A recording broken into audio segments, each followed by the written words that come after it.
He'd grown up in Cedar Ridge where neighbors still left their doors unlocked, and the worst crime was usually teenagers knocking over mailboxes on Halloween.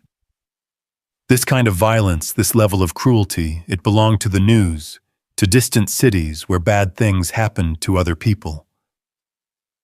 "I'm not going to hurt you," he said, keeping his voice as gentle as he could manage while his mind raced. "My name is Ethan Carter. This is my land, my farm. I'm going to get you free, okay? But I need you to stay calm." He pulled out his phone to call 911, but the woman's reaction stopped him cold. She lunged forward against her chains with desperate strength, her eyes wide with panic. "No," she gasped. "No police there. Some of them are working for him. You can't trust them. You can't trust anyone." Ethan stared at her phone halfway to his ear. "My mother was a nurse before she retired. I know basic first aid, and the house has everything we need for now." The walk to the farmhouse took twice as long as usual, partly because Ethan was carrying Sophia, but mostly because he found himself stopping every few yards to listen, to watch, to make sure they weren't being observed. The paranoia felt foreign and uncomfortable, but he was beginning to understand that Sophia's fear wasn't irrational. Someone had chained a woman to a tree and left her to die. That same someone was presumably still out there, still looking for her. The farmhouse kitchen had always been the heart of the Carter home, a large, comfortable room with a wooden table that had served 4 generations of family meals, arguments, homework sessions, and crisis meetings. Ethan settled Sophia into one of the Windsor chairs his grandfather had made, then immediately set about gathering what she needed. When she saw him, relief flickered across her features before being replaced by something that looked like anger. "You shouldn't have come," she said without preamble. "This isn't your fight anymore." "Like hell it isn't." Ethan squeezed through the gap in the fence, noting that she'd positioned herself with multiple escape routes through the mechanical room, back toward the main garage, or deeper into the building's infrastructure. "Amanda Reynolds is missing. They got to her before you could make contact." The news hit Sophia like a physical blow. She closed her eyes and leaned back against the concrete wall, the weight of another person's life adding to the burden she was already carrying. "How long?" she asked. "Detective Kowalski thinks she disappeared yesterday evening around the time she was supposed to meet with you. Her editor found notes about Lane Industries and your phone number on her desk. So they know I was trying to reach her, which means they know the story is about to break." Sophia opened her eyes, and Ethan saw something new there, not fear, but calculation. Unless they can silence everyone who knows about it. The police have the evidence now. The SD card you gave me, I turned it over to Detective Kowalski. Even if something happens to us, the truth is going to come out. Will it? Sophia stood up, pacing in the small space behind the boiler. "You're assuming the Chicago PD is clean, that there's no one on Marcus's payroll in the department. You're assuming that digital evidence can't be destroyed or discredited. You're assuming a lot of things that might not be true. The possibility that he'd handed over their only leverage to people who might be compromised hadn't occurred to Ethan, and the thought made his stomach clench with anxiety. In Cedar Ridge, police were neighbors, people you went to church with, and whose kids played on the same Little League teams as yours. The idea that law enforcement might be actively working for the criminals was alien to his experience. "So what's the alternative?" he asked. "We can't run forever. Eventually they'll find us, or we'll make a mistake, or we'll run out of money and places to hide." "There is another option." Sophia stopped pacing and fixed him with a look that was equal parts determination and desperation. "We go on the offensive. Instead of waiting for them to find us, we find them first. Find them and do what? Get evidence they can't destroy or discredit. Not digital files that can be deleted, but testimony from people who were directly involved. Force them to make mistakes in public where witnesses can see. She pulled out a smartphone, not the one she'd had at the farm, but a new device that looked expensive and sophisticated. "I've been doing research while I waited for you to either show up or get yourself killed. Marcus isn't just laundering money through Lane Industries. He's been using our logistics network to move actual product. Drugs, mostly, but also people and weapons. Lane Industries has trucking routes, shipping contracts, and warehouses all across the Midwest. We're perfectly positioned to move anything from anywhere to anywhere else, and our legitimate business provides cover for cargo that customs officials might otherwise find suspicious." Sophia's voice grew harder as she spoke, anger giving her words sharp edges. "He's turned my family's company into the backbone of a criminal empire." Ethan felt sick thinking about the implications. How many people know about this? More than you'd think. It's not something one person could organize alone. There have to be dozens of employees involved, from warehouse supervisors to shipping clerks to accountants who cook the books. The problem is that most of them probably think they're just cutting corners or avoiding regulations, not enabling murder and human trafficking. But some of them know the truth. Some of them have to. And some of those people might be willing to talk if they thought they could do it safely. Sophia held up the phone. "I've been going through old personnel files, looking for employees who were fired or quit unexpectedly around the time the money laundering started. People who might have seen something they weren't supposed to see." It was a plan, Ethan realized. Not a perfect plan, and certainly not a safe one, but it was proactive rather than reactive. Instead of waiting for their enemies to find them, they would hunt for allies among the people who had been hurt by Marcus Lane's corruption. "You found someone. I found several someones. The question is whether we can reach them before Marcus's people figure out what we're doing." Sophia looked at him seriously. "But Ethan, if we do this, there's no going back. Right now you're just a farmer who got involved by accident. If we start actively investigating Lane Industries, you become a direct threat to a billion-dollar criminal operation. They won't just try to scare you away, they'll try to eliminate you permanently." The weight of the decision settled on Ethan's shoulders like a physical burden. Everything Sophia was saying was true. He could still walk away, go back to Cedar Ridge, and try to pretend that none of this had happened. The smart thing, the safe thing, would be to let the Chicago PD handle the investigation and hope that justice would eventually prevail through proper channels. But looking at Sophia's face in the dim light of the underground garage, seeing the combination of hope and fear in her eyes, Ethan knew that walking away wasn't really an option. Not because he was brave or noble, but because some things were more important than personal safety. "Who's first on your list?" he asked. Relief flooded Sophia's features, followed immediately by renewed determination. "Janet Morrison. She was the head of accounts payable for our shipping division until 18 months ago. According to her personnel file, she was fired for asking too many questions about irregular payment authorizations. She's been working as a bookkeeper for a small accounting firm in Evanston ever since." "And you think she'll talk to us?" "I think she'll talk to me, especially if I can convince her that she's not the only one who noticed the irregularities." Sophia stood up, checking her watch. "It's almost 5 o'clock. If we can catch her as she's leaving work before she gets home where her family might overhear." They made their way back through the garage to Ethan's truck, moving carefully to avoid the sight lines of the surveillance teams positioned around the building.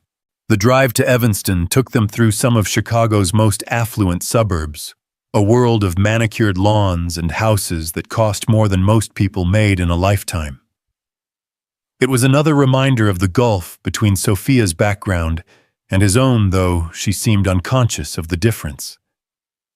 The accounting firm where Janet Morrison worked was housed in a modest office building that catered to small businesses and independent professionals.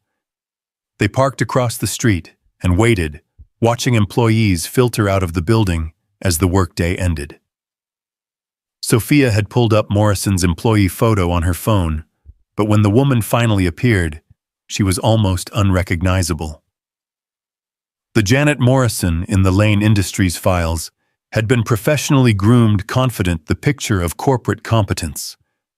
The woman walking toward the parking garage looked tired, worn down, as if 18 months of financial uncertainty had aged her a decade. She moved with the careful economy of someone who had learned to make every dollar stretch, every decision calculated against its cost. "She looks scared," Ethan observed. "She should be. Marcus doesn't leave loose ends, and she knows enough to hurt him badly." Sophia took a deep breath. "Stay here unless something goes wrong. If she sees both of us approaching, she might panic and run." Ethan watched as Sophia crossed the street and intercepted Morrison near her car, a 10-year-old Honda with a dent in the passenger door. The conversation was too distant for him to hear the words, but he could read the body language, Morrison's initial alarm giving way to surprise, then recognition, then something that might have been hope. They talked for nearly 10 minutes, their voices becoming animated, urgent. Morrison kept glancing around the parking garage as if expecting to be overheard, but whatever Sophia was telling her seemed to overcome her caution. Finally, Morrison nodded and gestured toward her car. Sophia returned to the truck with the satisfied expression of someone who had just won a crucial victory. "She'll meet us at her apartment in 2 hours," Sophia said as Ethan started the engine. "She needs time to think about what she wants to say and make sure her ex-husband isn't planning to drop by with the kids tonight." "She's going to talk?" She's been waiting 18 months for someone to ask the right questions. Apparently, the irregularities she noticed weren't just about money. They involved shipping manifests for cargo that didn't match the bills of lading, drugs moving through legitimate supply chains, concealed inside shipments of agricultural products. The confirmation of what they'd suspected should have been satisfying, but instead Ethan felt a growing sense of dread. Each piece of evidence they gathered made the conspiracy larger, more entrenched, more dangerous to expose. "How many people has Marcus killed to keep this secret?" he asked. "I don't know, but I'm starting to think Amanda Reynolds wasn't the first." Sophia's voice was tight with controlled anger. Janet mentioned 2 other employees who were fired around the same time she was. One of them, a warehouse supervisor named Tony Castillo, died in a car accident 6 months ago. Single vehicle crash on a straight stretch of highway, no skid marks, no apparent cause. And the other one, Maria Santos, a shipping clerk. She moved back to Mexico after she was terminated, supposedly to be closer to her family. But Janet said Maria was terrified when she left, convinced that someone was going to kill her if she stayed in Chicago. The scope of Marcus Lane's willingness to eliminate threats was becoming clear, and it painted a picture that made Ethan's blood run cold. This wasn't just corporate crime. It was a systematic campaign of murder designed to protect a criminal enterprise worth hundreds of millions of dollars. "Sophia," he said carefully, "if we keep digging into this, if we find more people who are willing to testify, we're going to be painting targets on their backs. Are you prepared for that responsibility?" She was quiet for a long moment, staring out at the suburban streets, sliding past the truck's windows. When she finally spoke, her voice carried the weight of a decision that would define the rest of her life. "My grandfather built Lane Industries to feed people, to provide good jobs for working families, to be a force for positive change in the world. My father expanded it with the same values, the same commitment to doing the right thing, even when it cost more money." She turned to look at Ethan. "Marcus has turned it into something that destroys lives, that preys on the vulnerable, that makes money by spreading misery. If I don't stop him, then I'm complicit in everything he's done and everything he's going to do. Even if it gets us killed. Especially if it gets us killed. Because if we don't fight back, then the next person who stumbles onto the truth will face the same choice and the next one after that. Eventually, someone has to decide that some things are worth dying for. Janet Morrison's apartment was in a complex that had been upscaled 20 years earlier, but now showed the wear of deferred maintenance and economic pressure. The hallways smelled of cooking food and industrial cleaning products, the kind of place where working-class people raised families and hoped for something better. Morrison met them at the door, her nervousness evident in every gesture. "I've been thinking about this conversation for 18 months, she said, as she led them into a living room furnished with pieces that had clearly been chosen for durability rather than style. I knew when they fired me that what I'd seen wasn't just accounting errors or shipping mistakes, but I also knew that nobody was going to believe me if I tried to blow the whistle." "What exactly did you see?" Sophia asked, settling onto Morrison's couch with the kind of unconscious authority that came from years of executive meetings. Morrison pulled out a manila folder thick with photocopied documents. "I started noticing the irregularities about 6 months before they fired me. Payments being authorized for shipping services. We weren't using cargo manifests that didn't match the bills of lading trucks arriving and leaving at odd hours without proper documentation." She spread the documents across her coffee table, each one a piece of a larger puzzle that painted a picture of systematic criminal activity. "This one," Morrison said, pointing to a shipping manifest, "shows a truck carrying 12 tons of corn from our facility in Iowa to a distributor in Detroit. But the payment authorization shows we were charged for transporting 24 tons.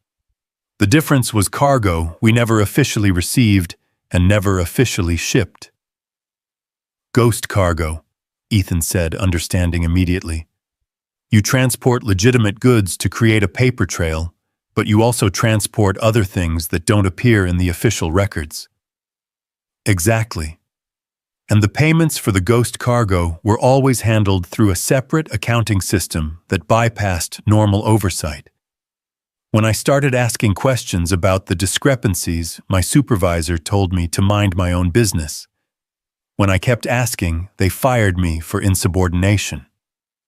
Sophia leaned forward, studying the documents with the intensity of someone who understood their implications.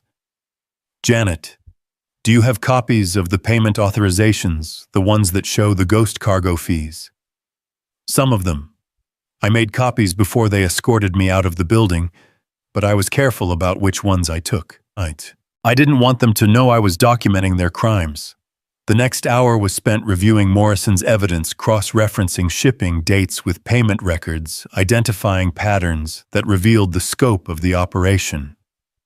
By the time they finished, Ethan had a clearer picture of how Marcus Lane had turned his family's legitimate business into a criminal empire. The genius of the scheme was its simplicity. Lane Industries already had trucks moving agricultural products across the country, warehouses where cargo could be temporarily stored, and a network of distributors who were used to receiving shipments without asking too many questions. Adding illegal cargo to the mix required minimal additional infrastructure and provided perfect cover for moving anything from drugs to weapons to people. "The volume is staggering," Sophia said, adding up figures in her head. "Based on what you're showing me, Marcus has been moving several $1 million worth of illegal cargo every month for at least 3 years. And that's just what I could document from my position in accounts payable," Morrison replied. "There were whole shipping routes I didn't have access to, entire warehouses that used different accounting systems." The scope of the conspiracy was becoming clear, but so was its vulnerability. An operation this large required the cooperation of dozens of people, from truck drivers to warehouse supervisors to accountants. Most of them probably didn't understand the full extent of what they were involved in, but some of them had to know they were handling illegal cargo. "We need more witnesses," Ethan said. "People who can testify about what they've seen, what they've been asked to do. Morrison's evidence is crucial, but it's just paperwork. We need someone who can describe the actual crimes. There's a truck driver named Pete Kowalski, no relation to your detective friend, who used to handle some of the irregular shipments, Morrison said. He was always nervous about the jobs, asking too many questions about what he was carrying. Last I heard, Marcus's people had transferred him to local deliveries, only routes where he couldn't see the bigger picture. Think he'd talk to us? If you can convince him he's not the only one who noticed the problems, maybe. Pete's got a family, 3 kids, and a mortgage. He's not going to risk everything unless he's sure it will make a difference. They spent another hour going through Morrison's contacts, identifying other employees who might have seen evidence of the criminal operation. Each name represented both a potential witness and another person who could be in danger if Marcus Lane decided to silence everyone who knew too much. By the time they left Morrison's apartment, it was nearly 11 o'clock, and Ethan's exhaustion was catching up with him. They'd driven to Chicago on adrenaline and determination, but now the reality of their situation was beginning to sink in. They were 2 people going up against a criminal organization with unlimited resources and a demonstrated willingness to kill anyone who threatened their operation. "We need somewhere safe to spend the night," Sophia said as they walked back to his truck. "Somewhere Marcus's people won't think to look." "Hotel. Too easy to trace, especially if they have contacts in law enforcement. We need somewhere off the grid, somewhere we can plan our next moves without worrying about surveillance." Ethan thought about the problem as he started the truck. In Cedar Ridge, there would have been dozens of options, friends who would take them and family members with spare bedrooms, even just empty barns where they could sleep safely. But Chicago was a different world, one where he had no connections and few resources. "There's a truck stop about 50 miles west of here," he said finally. "The kind of place where drivers sleep in their homes and nobody asks questions about strangers. We can park in the back, catch a few hours of sleep, and figure out our next move in the morning." It wasn't ideal, but it was anonymous, and right now anonymity was more important than comfort. They drove through the Chicago suburbs in comfortable silence, both lost in their own thoughts about what they'd learned and what it meant for their survival. The truck stop was exactly what Ethan had promised, a sprawling complex of fuel pumps, restaurants, and parking areas designed to serve the long-haul truckers who kept America's economy moving. They found a parking spot in the back, surrounded by dozens of other trucks, whose drivers were sleeping through the night before continuing their journeys. "I've never slept in a truck," Sophia said, trying to make herself comfortable in the passenger seat. "It's not the Ritz, but it's safe. And tomorrow we start hunting down more witnesses." Ethan adjusted his own seat, knowing he wasn't going to get much rest, but hoping for a few hours of peace. "Ethan," Sophia's voice was soft in the darkness. "Why are you doing this, really? You could have turned that SD card over to the police and walked away. You could have gone back to your farm and let other people handle the investigation."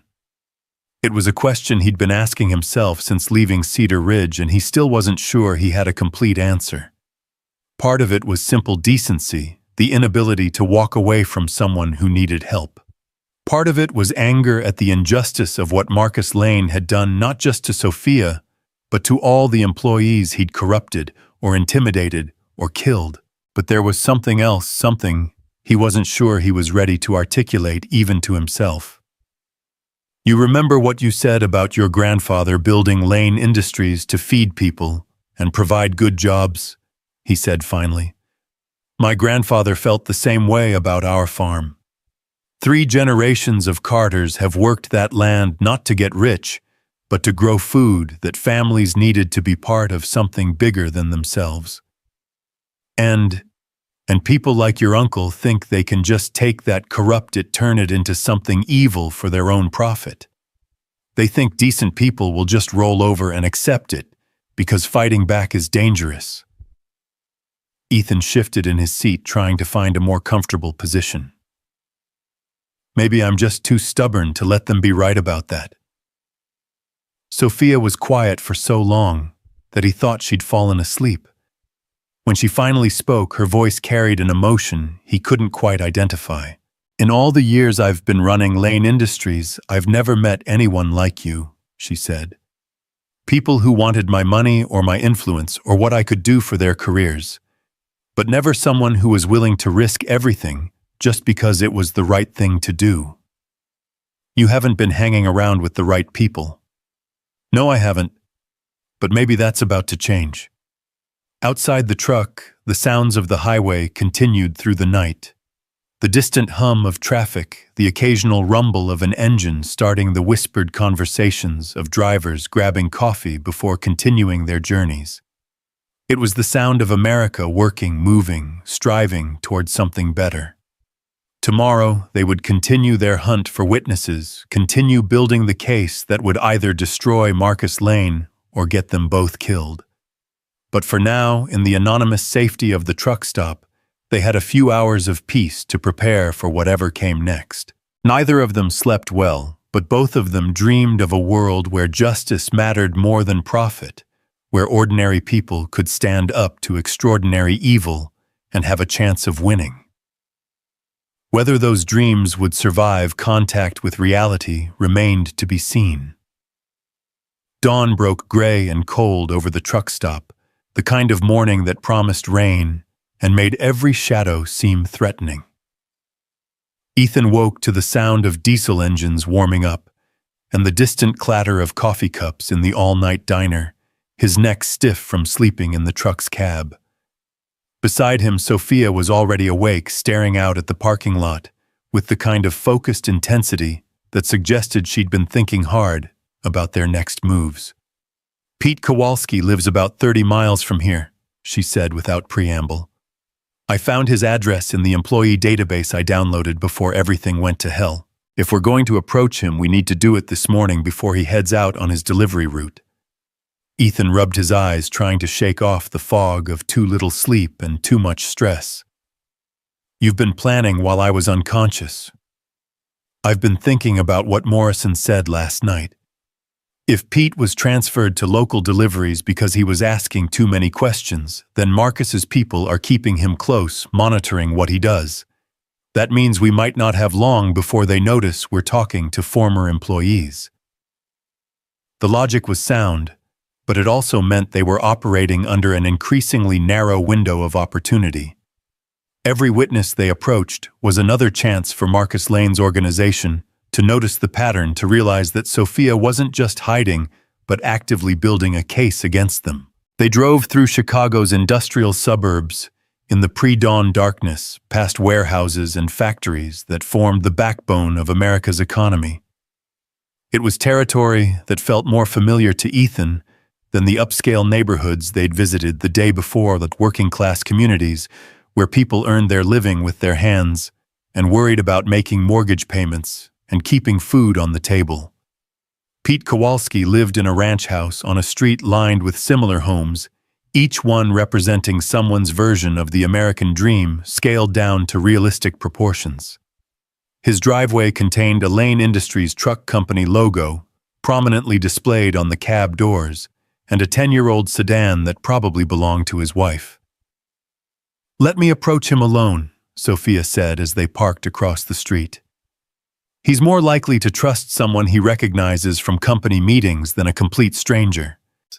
Ethan watched from the truck as Sophia walked up to Kowalski's front door, noting how she'd changed her posture and bearing to seem less threatening, more vulnerable. It was a calculated performance, but also genuine. She really was asking this man to risk everything he'd worked for on the word of a woman who'd been declared mentally unstable by her own family.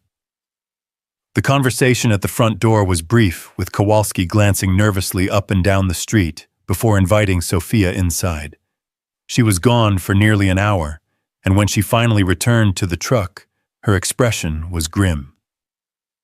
"He knows," she said, settling into the passenger seat. "He's been hauling ghost cargo for 3 years, but he thought it was just tax avoidance, maybe some minor customs violations. He had no idea about the drugs or the money laundering or any of the rest of it." "Will he testify?" He wants to, but he's terrified. 3 kids, a mortgage, medical bills from his wife's cancer treatment last year. If he loses his job with Lane Industries, his family loses everything. Sophia's voice carried the weight of understanding exactly what she was asking of people like Kowalski. But he gave me something that might be even better than testimony. She pulled out a small device that looked like a USB drive. GPS tracker data from his truck. Pete's been keeping records of every delivery he's made for the past 2 years, including the off-the-books runs. Routes, timestamps, cargo weights, everything. He started doing it because he was worried about liability issues, but now it's a complete record of illegal activity. The implications of what she was holding made Ethan's pulse quicken. That's proof of criminal activity. It's proof that Lane Industries trucks have been making regular deliveries to locations that don't appear in our official shipping records. Combined with Morrison's financial documentation, it paints a picture that even Marcus's lawyers would have trouble explaining away. They were building a case piece by piece, witness by witness, but they were also painting increasingly large targets on their backs with every person they approached. Marcus Lane had already demonstrated his willingness to kill to protect his operation, and the evidence they were gathering would be enough to send him to prison for the rest of his life. "There's more," Sophia continued. "Pete mentioned something about a warehouse on the south side where some of the irregular cargo gets processed. He's never been inside, but he's made several deliveries there, always at night, always with minimal paperwork. Think it's worth checking out? I think it might be the heart of the operation. The place where legitimate agricultural products get mixed with illegal cargo before being distributed through our normal channels." Sophia's eyes held the kind of dangerous light that came from seeing a path to victory, no matter how perilous. "If we can document what's happening there, get photographs or video evidence of actual criminal activity, we'd have enough to bring down the entire conspiracy," Ethan finished. "But we'd also be walking into the most dangerous part of Marcus's operation." The warehouse district of Chicago's South Side felt like a different world from the suburban neighborhoods where they'd been interviewing witnesses. Industrial decay and urban renewal existed side by side, abandoned factories, sharing blocks with modern logistics facilities. It was the kind of area where unusual activity would go unnoticed, where trucks could come and go at all hours without attracting attention. The address Pete had given them led to a nondescript building, surrounded by a chain-link fence topped with razor wire. The structure itself was probably 60 years old, built when American manufacturing was at its peak. But it had been recently renovated with new security systems and modern loading docks. Lane Industries logos were prominently displayed on the building, and the gate declaring it to be a legitimate part of the company's distribution network. "Looks normal enough," Ethan observed as they drove past the facility for the second time. "That's the point. From the outside, it's just another warehouse handling agricultural products. But according to Pete's data, trucks make deliveries here that never appear in our shipping manifests." Sophia studied the building with the analytical intensity of someone trained to spot inefficiencies and irregularities. "See those security cameras? That's military-grade surveillance equipment, not the kind of thing you need to protect corn and soybeans. So how do we get inside to see what they're really doing? We don't. Not during business hours anyway. But tonight, after the regular employees go home and before the irregular shipments start arriving." Sophia trailed off, but the implication was clear. "You're talking about breaking and entering. I'm talking about investigating criminal activity taking place in a building owned by the company I'm supposed to be running." There was steel in her voice, the authority of someone who'd made difficult decisions before. "But you're right. It's dangerous, probably illegal, and definitely stupid. When do we do it?" The question surprised them both. Ethan hadn't consciously decided to participate in what amounted to an amateur espionage operation, but somewhere in the conversation it had become inevitable. They'd come too far and risked too much to turn back now. Tonight, Pete says the regular shift ends at 6 and the off-the-books deliveries usually start around midnight. That gives us a 6-hour window to get in, document what we find, and get out before the real criminals show up. They spent the rest of the day preparing gathering equipment and information that might help them survive what they were planning to attempt. A visit to an electronics store provided a digital camera with night vision capabilities and several extra memory cards. A stop at a surplus store yielded dark clothing flashlights and a set of bolt cutters that could handle the warehouse's security fence. But the most important preparation was psychological, coming to terms with the fact that they were about to cross a line that would make them active participants in a very dangerous game. Up until now, they'd been gathering evidence and interviewing witnesses, activities that were questionable but not obviously criminal. Breaking into a warehouse was different, a commitment to an irreversible course of action. "You know," Ethan said, as they sat in a McDonald's parking lot, reviewing their plan, "when I woke up 3 days ago, the biggest worry in my life was whether I could make the mortgage payment on my farm. And now I'm planning to break into a building owned by one of the largest corporations in America to photograph evidence of drug trafficking and money laundering." He shook his head. "It's not exactly the career change I was expecting." Sophia smiled for the first time since they'd met, a real expression of warmth that transformed her face and reminded Ethan that underneath the corporate authority and desperate determination was a woman who'd had her entire world turned upside down. "When I was a little girl," she said, "my father used to tell me stories about my great-grandfather, who started the company with nothing but a grain elevator and a determination to help farmers get fair prices for their crops. He said the family business wasn't just about making money, it was about making the world a better place." Sounds like a good man. He was, and he'd be horrified by what Marcus has done to his legacy. The smile faded, replaced by the kind of quiet resolve that moved mountains. "Maybe what we're doing tonight isn't just about stopping criminals or gathering evidence. Maybe it's about honoring the memory of people who built something good and watched it get corrupted." As evening approached, they drove back to the South Side warehouse, this time parking several blocks away, in an area where Ethan's farm truck would blend in with the other working vehicles. The neighborhood was quieter now, the daytime bustle of legitimate commerce replaced by the kind of cautious stillness that came after dark in industrial areas. The warehouse looked different in the evening light, more ominous somehow.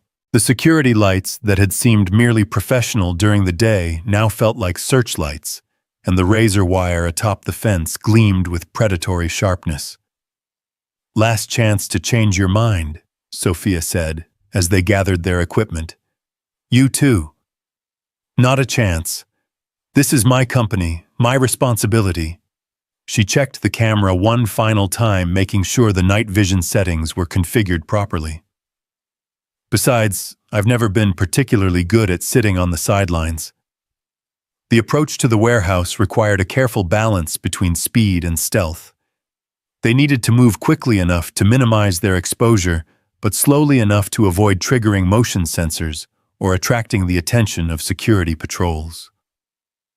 The fence was the first obstacle, its height and razor wire designed to discourage casual intrusion.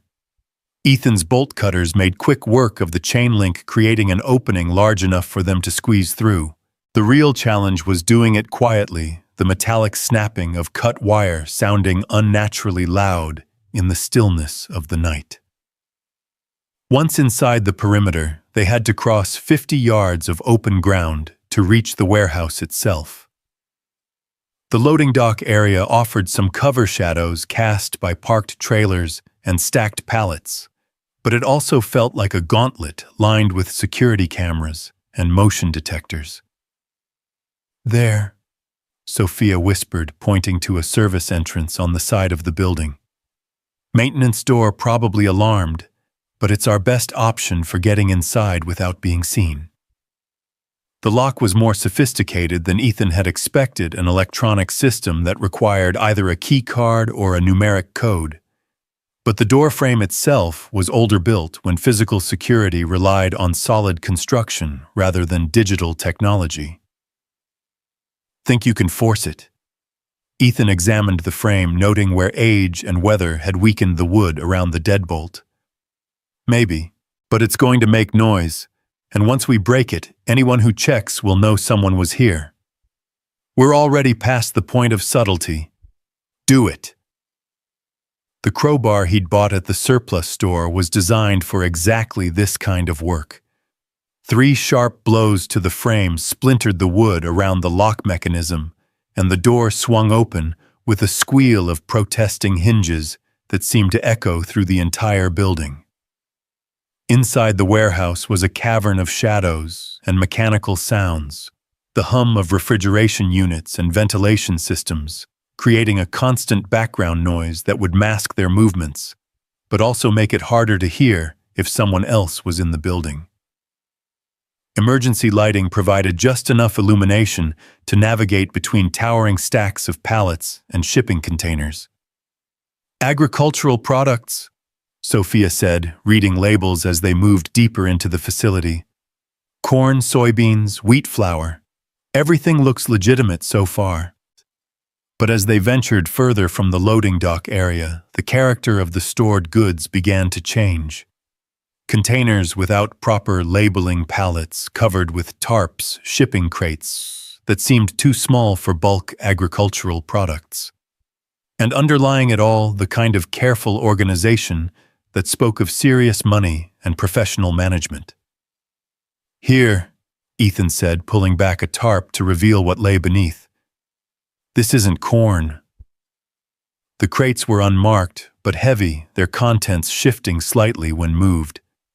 Sophia used a pry bar to open one corner, revealing plastic-wrapped packages that definitely weren't agricultural products. Even in the dim light, the white powder inside was unmistakable. Cocaine, she breathed. Millions of dollars worth right here in my family's warehouse. The camera's flash seemed unnaturally bright in the darkness, but the images it captured would be worth the risk. Package after package of illegal drugs stored alongside legitimate food products, ready to be distributed through Lane Industries' normal shipping channels. There's more over here, Ethan called from deeper in the warehouse. Jesus, Sophia, you need to see this. What he'd found was even more damning than the drugs, a sophisticated processing operation where legitimate agricultural products were being used to conceal illegal cargo. Machinery for vacuum sealing packages, scales for precise measurement, even a small laboratory where chemical purity could be tested. It was a criminal enterprise operating with corporate efficiency and resources. How long has this been going on? Sophia asked, photographing everything with methodical thoroughness. Long enough to build all this infrastructure. Years, probably. Ethan explored the laboratory area, noting equipment that cost more than most people made in a year. Your uncle didn't just stumble into money laundering, he built a criminal empire. The sound of approaching vehicles cut through their investigation like a knife. Multiple engines, heavy trucks from the sound of them turning into the warehouse complex. Sophia and Ethan froze, listening as the vehicles got closer, their headlights beginning to illuminate the loading dock area. The midnight shipments, Sophia whispered. They're early. The euphemism was darkly amusing under the circumstances, but the reality wasn't funny at all. They were trapped inside a building that was about to be flooded with people who would kill them without hesitation if they were discovered. Exit strategy, Ethan asked, though he suspected they were already past the point where strategy mattered. Fire exit on the far side of the building, if we can reach it without being seen. Sophia didn't finish the sentence, but they both knew the odds weren't good. Moving through the warehouse while trying to remain invisible was like navigating a three-dimensional maze where every wrong turn could be fatal. The sounds from outside were getting closer, truck doors slamming, voices calling instructions, the mechanical whir of loading dock doors being raised. They'd made it perhaps halfway to the fire exit when the warehouse lights came on, transforming the space from a realm of shadows into a brightly lit arena where hiding became impossible. Ethan grabbed Sophia's arm and pulled her behind a stack of shipping containers, hoping their dark clothing would blend with the shadows that remained. "Delivery from Detroit," a voice called from the loading dock area. "Same as usual, but the boss wants everything processed tonight instead of waiting for the weekend." "Why the rush?" another voice replied. "Heat's getting intense. That missing heiress has people asking questions, and there's rumors about federal investigations. Better to move everything out of the warehouse before someone comes looking." The irony was bitter. Marcus Lane's attempt to eliminate his niece had created exactly the kind of attention he'd been trying to avoid. But that realization wouldn't help them if they were discovered by the people now unloading illegal cargo just 50 feet from where they were hiding. The next 30 minutes were an exercise in controlled terror as they listened to the criminals work processing shipments with the kind of professional efficiency that spoke of years of practice. Drugs being repackaged into agricultural containers, money being counted and recorded, shipping manifests being falsified to conceal the true nature of the cargo. And through it all, the growing certainty that their hiding place was temporary at best. Eventually, someone would need something from the area where they were concealed, or a routine security sweep would reveal their presence. When that happened, their investigation would end permanently. "There," Sophia breathed so quietly that Ethan barely heard her. "Service corridor along the east wall. If we can reach it, we might be able to get to the fire exit." The corridor she'd spotted was 30 yards away across open floor space, but it offered the only path to safety that didn't involve walking directly through the area where the criminals were working. It would require perfect timing and more luck than they had any right to expect. They moved during the loudest part of the unloading process, when the sound of forklifts and hydraulic systems would mask their footsteps. The corridor was narrow and lined with pipes and electrical conduits, but it led in the right direction and provided blessed concealment from the activity in the main warehouse. The fire exit was locked from the inside, but the panic bar mechanism worked exactly as designed. The door opened onto an alley behind the warehouse, flooding them with cool night air that felt like salvation. "Don't move," a voice said from the darkness. They froze, hearts hammering, as a figure stepped out of the shadows near the building's corner. He was young, maybe 25, wearing the kind of expensive clothes that suggested he wasn't just hired muscle. When he spoke again, his accent carried the educated precision of someone who'd grown up with money. "Well, well, the prodigal heiress returns and she's brought a friend." The man smiled with the kind of predatory amusement that made Ethan's skin crawl. "Uncle Marcus is going to be so pleased to see you again, Sophia. He's been worried sick." "Hello, Kevin," Sophia said, her voice steady despite the circumstances. "I should have known Marcus would send his favorite nephew to clean up his messes." Kevin Lane, because that's obviously who he was, gestured with the pistol he'd been keeping concealed behind his back. "Family business after all. Though I have to say, breaking into warehouses is a new low even for you. Not as low as human trafficking and drug dealing. That's just capitalism with fewer regulations." Kevin's smile never wavered. "Now here's what's going to happen. You're going to give me that camera and whatever other evidence you've been collecting, and then you're going to come with me for a family reunion. And if we refuse, then your farmer friend gets to find out what happens to people who interfere in Lane family business." The pistol shifted slightly, pointing directly at Ethan's chest. "Your choice, cousin." For a moment, everything hung in perfect balance. 3 days of investigation, witness interviews, and evidence gathering, all depending on Sophia's next decision.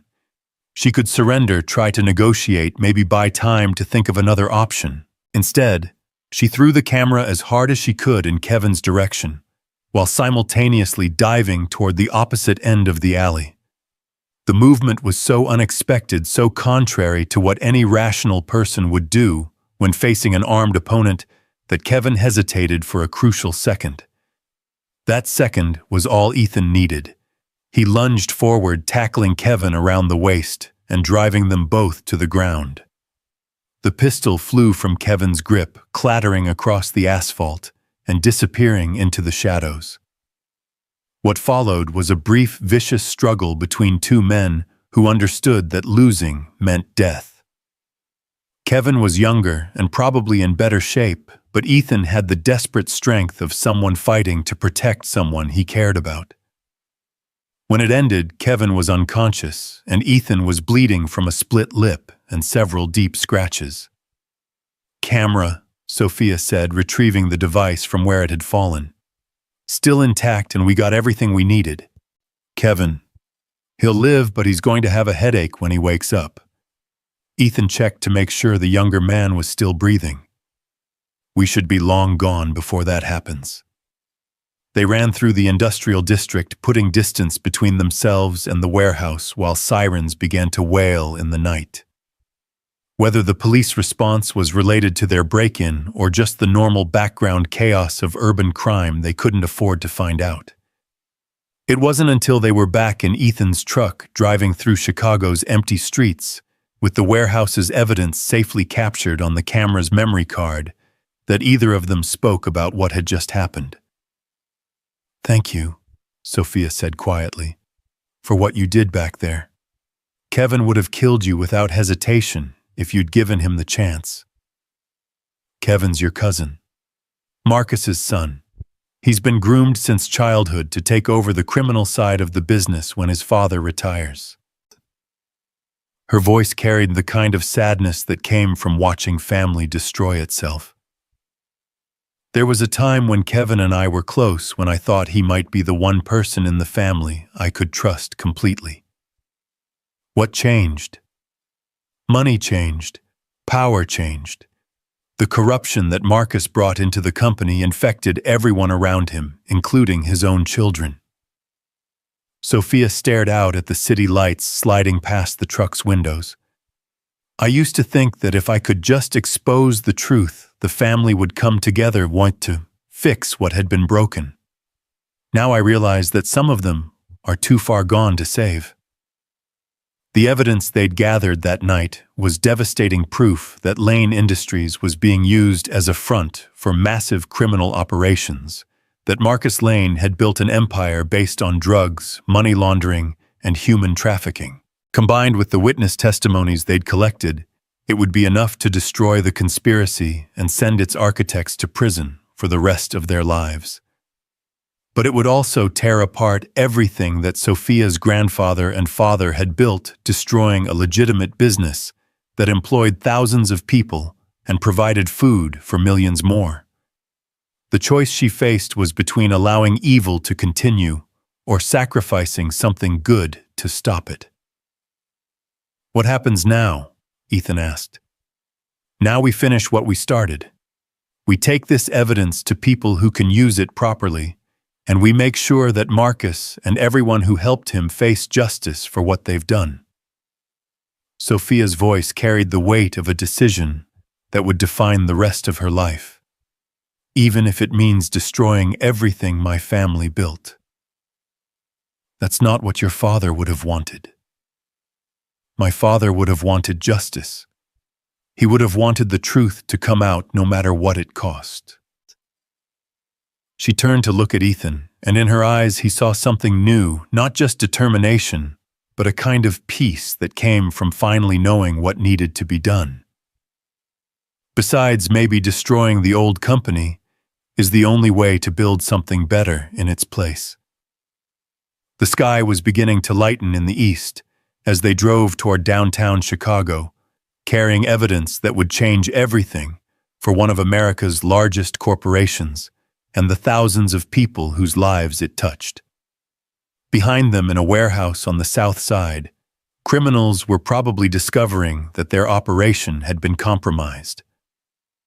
And somewhere in a corporate boardroom, Marcus Lane was about to discover that his niece had survived his attempt to kill her and was now actively working to destroy everything he'd built. The final confrontation was inevitable, but for the first time since this all began, Ethan felt like they might actually have a chance of winning. The federal building in downtown Chicago looked like a fortress of glass and steel, its imposing facade designed to inspire either confidence or intimidation, depending on which side of the law you found yourself on. As Ethan parked his truck across the street, he couldn't help but think about how different this moment felt from when he'd first discovered Sophia chained to that oak tree just 5 days earlier. Then his biggest concern had been making his mortgage payment. Now he was about to walk into the FBI field office with evidence that could topple one of America's largest corporations. Second thoughts, Sophia asked, though her own resolve seemed unshakable as she checked the camera and documents one final time. About the evidence, no. About walking into a federal building when we're not entirely sure who can be trusted. Ethan adjusted his tie, still feeling awkward, in the business clothes they'd bought that morning. Maybe. Detective Kowalski vouched for Agent Sarah Chen. 20-year veteran, spotless record, specializes in corporate corruption cases. Sophia's voice carried the kind of professional confidence she'd developed in boardrooms, but Ethan could hear the underlying tension. If we can't trust her, we can't trust anyone. They'd spent the early morning hours preparing for this moment, organizing the evidence into a coherent narrative that would be impossible to dismiss or discredit. Janet Morrison's financial records, Pete Kowalski's GPS data, the photographs from the warehouse, witness statements from employees who'd been intimidated into silence together. They painted a picture of systematic criminal activity that reached into the highest levels of Lane Industries. The FBI field office was bustling with the kind of controlled energy that spoke of serious people doing important work. Agent Chen met them in the lobby, a woman in her mid-40s with sharp eyes, and the kind of no-nonsense demeanor that suggested she'd seen every variety of corporate lie and criminal excuse.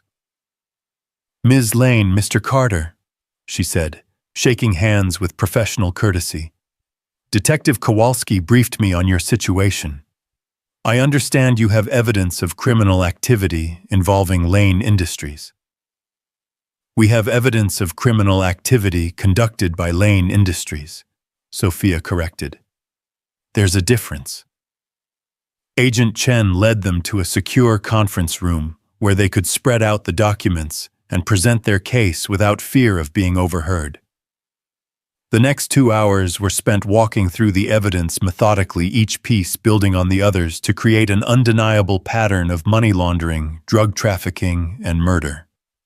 "This is substantial," Chen said, finally studying the photographs from the warehouse. "But I have to ask, how did you obtain some of this evidence? These images appear to have been taken inside a private facility without authorization." "I'm the majority shareholder and acting CEO of Lane Industries," Sophia replied. "I had every right to inspect company facilities, even if my uncle's people would disagree with that assessment. And the assault on Kevin Lane, self-defense.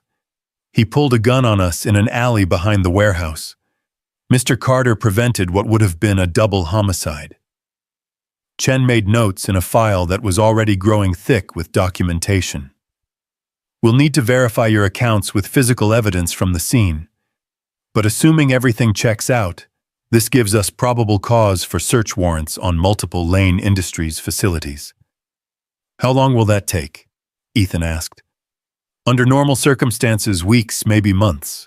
This level of corporate investigation requires coordination between multiple agencies, careful legal preparation, and political approval at the highest levels." Chen looked up from her notes. But these aren't normal circumstances. The evidence you've provided suggests an immediate threat to public safety, which gives us authority to move quickly. How quickly? I can have search warrants signed by this afternoon and executed tomorrow morning. But I need to warn you, once we move on, everything becomes public. The news media, the financial markets, employees, and customers, everyone will know that Lane Industries is under federal investigation for serious crimes. The weight of that reality settled on Sophia's shoulders like a physical burden. The company her grandfather had built, that her father had expanded, that employed thousands of people and fed millions more, would be forever tainted by the criminal activities that Marcus had grafted onto its legitimate operations. There's no other way. Not if you want justice, Chen said gently. Criminal enterprises this sophisticated don't collapse from internal pressure. They have to be exposed publicly, completely, with enough evidence that no one can claim it's just a misunderstanding or a few bad actors. Sophia was quiet for a long moment, staring at the photographs that documented her family's fall from grace. When she finally spoke, her voice carried the weight of a decision that would define the rest of her life. Do it. Execute the warrants, expose everything. Let the consequences fall where they may. She looked up at Chen. But I want to be there when you arrest Marcus. I want to look him in the eye when his world comes crashing down. That's irregular. Family members typically aren't present during arrests of this magnitude. I'm not just a family member. I'm the victim of attempted murder, the CEO of the company he's corrupted, and the person whose testimony will help put him in prison for the rest of his life. There was steel in Sophia's voice now, the authority of someone who'd run a billion-dollar corporation and wouldn't be denied. I'm going to be there, Agent Chen. The only question is whether I'm there as part of your operation or as an independent actor who happens to show up at the same time. Chen studied her for a moment, then nodded. I'll make arrangements. The next 24 hours passed with agonizing slowness as federal agents prepared for what would be one of the largest corporate raids in Chicago history. Search warrants were secured for Lane Industries headquarters, the South Side warehouse, 3 other facilities across the Midwest, and the homes of Marcus Lane and his key associates. Evidence teams were assembled, arrest warrants were prepared, and coordination was established with law enforcement agencies in 6 states. Ethan found himself in the surreal position of being consulted on operational details for a federal investigation, his knowledge of the warehouse layout and security systems proving valuable to agents planning the raid. It was a reminder of how far he'd traveled from his quiet life in Cedar Ridge, both literally and metaphorically. Nervous? Sophia asked as they sat in Agent Chen's car outside Lane Industries headquarters, waiting for the operation to begin. Terrified, Ethan admitted. You, heartbroken, angry, determined. She watched employees entering the building for what many of them didn't know would be their last normal day of work. But not nervous. I know we're doing the right thing. At exactly 9 o'clock in the morning, federal agents moved simultaneously on all targets. The headquarters building was surrounded by unmarked cars as agents presented warrants to stunned security guards and began the process of securing evidence and taking key personnel into custody. Marcus Lane was in his executive office when Agent Chen knocked on his door, flanked by 2 other agents and followed by Sophia and Ethan. The expression on his face when he saw his niece very much alive and obviously cooperating with law enforcement was worth all the danger they'd faced over the past week. "Hello, Uncle," Sophia said, as agents read Marcus his rights. "Surprised to see me? You always were too stubborn for your own good," Marcus replied, though his voice shook slightly. "Just like your father. It's going to destroy you in the end." "Maybe." But it's going to destroy you first. The arrests made national news within hours, with financial networks scrambling to explain the implications of Lane Industries' collapse to investors and markets worldwide. The company's stock price went into freefall, trading was suspended, and emergency meetings were called in boardrooms across the country as other corporations tried to assess their own exposure to the unfolding scandal. The warehouse raids yielded even more evidence than Sophia and Ethan had documented during their night infiltration: millions of dollars in illegal drugs, sophisticated money laundering operations, and records that implicated criminal organizations across North America and beyond. The scope of Marcus Lane's empire was larger than even the FBI had suspected. But the most significant discovery came from Marcus's personal files, encrypted documents that detailed not just the extent of his criminal activities, but also the network of corrupted officials, law enforcement officers, and business leaders who had enabled his operations. The investigation that had started with one woman chained to a tree was expanding into a multi-state examination of systemic corruption that reached into some of America's most trusted institutions. "It's going to take years to unravel all of this," Agent Chen told Sophia and Ethan as they watched evidence being cataloged in a federal warehouse. "But what you two started has already prevented millions of dollars in drug trafficking and exposed corruption that goes far beyond Lane Industries." "What happens to the company now?" Sophia asked. "To the legitimate operations, the employees who had nothing to do with Marcus's crimes?" "That's partly up to you. As majority shareholder and CEO, you have options for restructuring the business, selling off assets, or potentially rebuilding under new management." Chen's expression softened slightly. "The clean parts of the company, the legitimate agricultural operations, they're valuable assets that employ a lot of people. With proper oversight, there's no reason they can't continue operating." The idea of rebuilding rather than simply destroying was appealing. But Sophia knew it would require years of effort and constant vigilance to ensure that the corruption Marcus had introduced was completely eliminated. It would mean dedicating her life to repairing the damage her family had done, accepting responsibility for crimes she'd never committed, but that had been carried out in her name. 2 weeks after the arrests, Sophia stood once again beneath the ancient oak tree on Ethan's farm, though the circumstances couldn't have been more different. The chains that had once bound her to its trunk had been replaced by white ribbons and flowers decorations for a ceremony that represented hope rather than despair. Sheriff Elena Martinez stood before them, with a worn Bible in her hands, smiling at the incongruity of conducting a wedding ceremony in a pasture 40 miles from the nearest church. But it seemed appropriate somehow. The place where their story had begun was also where they would promise to face whatever came next together. "I've officiated a lot of weddings in my career," Martinez said, "but I don't think I've ever married two people whose courtship involved federal raids and warehouse break-ins." "We like to think we're special," Ethan replied, earning laughter from the small crowd of witnesses they'd assembled. Grace Murphy from the diner was there, along with Detective Kowalski Agent Chen, and a handful of neighbors from Cedar Ridge who'd driven out to see their local hero marry the billionaire heiress he'd rescued from certain death.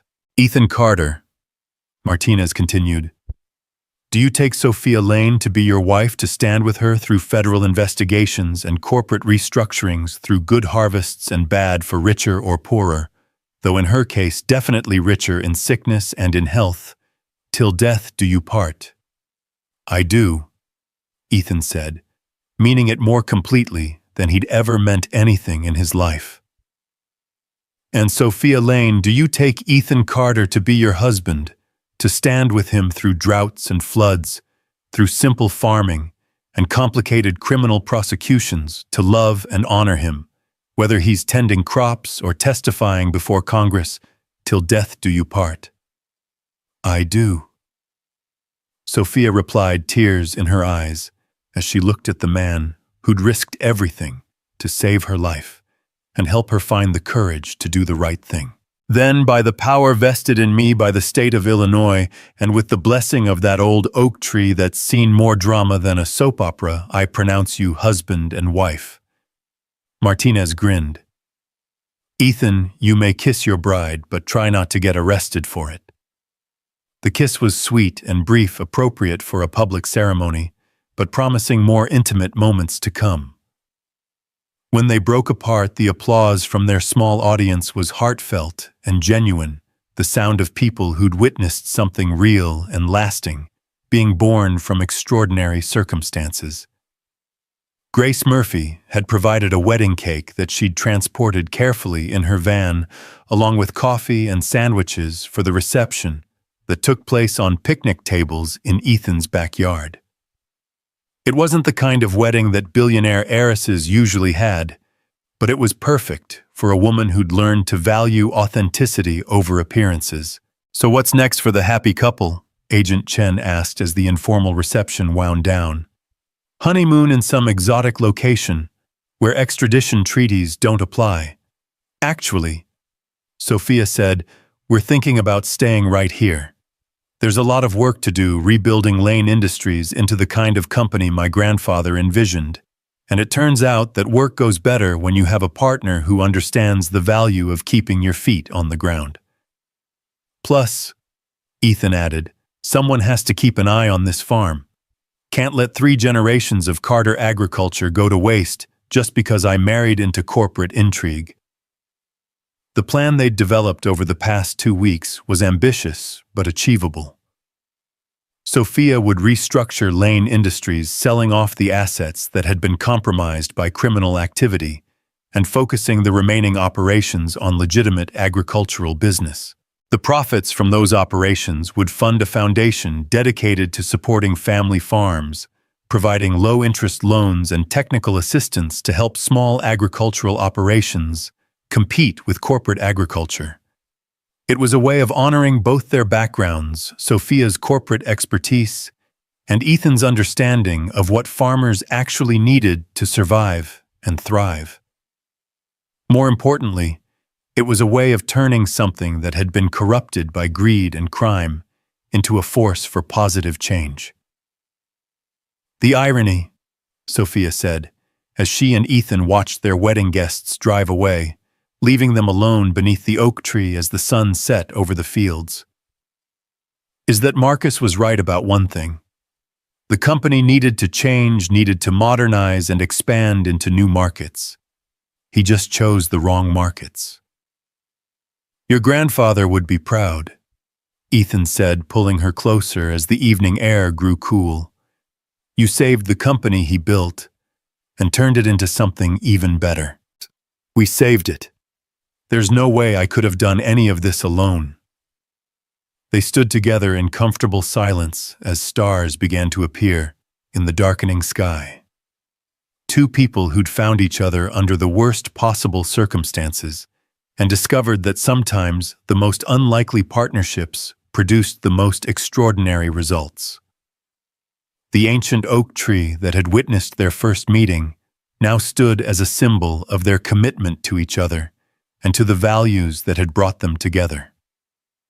Its roots ran deep into soil that had nourished generations of crops, while its branches reached toward a sky that promised new seasons of growth and renewal. In the distance, the lights of Cedar Ridge twinkled like earthbound stars, a reminder of the community that had welcomed them and supported their efforts to do the right thing even when it was dangerous and difficult. Grace Murphy's diner would continue serving coffee and pie to farmers and travelers. Sheriff Martinez would continue keeping the peace with wisdom and compassion, and life would go on with the quiet dignity that small towns did better than anywhere else. 6 months later, the trials of Marcus Lane and his associates would dominate headlines as federal prosecutors presented evidence of a criminal conspiracy that had infected one of America's largest corporations. The testimony that Sophia and Ethan provided would be crucial in securing convictions that sent dozens of people to prison and recovered hundreds of millions of dollars in criminal proceeds. But tonight, in the peaceful darkness of an Illinois farm, none of that mattered as much as the simple fact that two people who'd started as strangers had found in each other the missing pieces of their own lives. Sophia had discovered that real strength came not from corporate power, but from the willingness to stand up for what was right, regardless of the cost. Ethan had learned that his small-town values and determination to help others could make a difference even in the face of impossible odds. Their greatest wealth, as they'd promised each other in their vows, was no longer measured in dollars or acres, but in the trust they'd built, the love they'd discovered, and the life they were creating together on soil that represented both their past and their future. The oak tree stood guard over their dreams, as it had for generations before them, its ancient strength, a promise that some things love justice, the determination to do right by one another, could endure whatever storms the world might bring. And in the morning, when the sun rose over the fields, where 3 generations of carters had grown crops to feed their neighbors, Ethan and Sophia would wake up as husband and wife, ready to face whatever challenges their new life together might hold, knowing that they'd already survived the worst and discovered the best in each other. The chains were gone, replaced by choices freely made and promises gladly given. Their story had begun with captivity and fear, but it would continue with freedom and hope rooted in the rich soil of the American heartland, and reaching toward possibilities as limitless as the sky above their heads.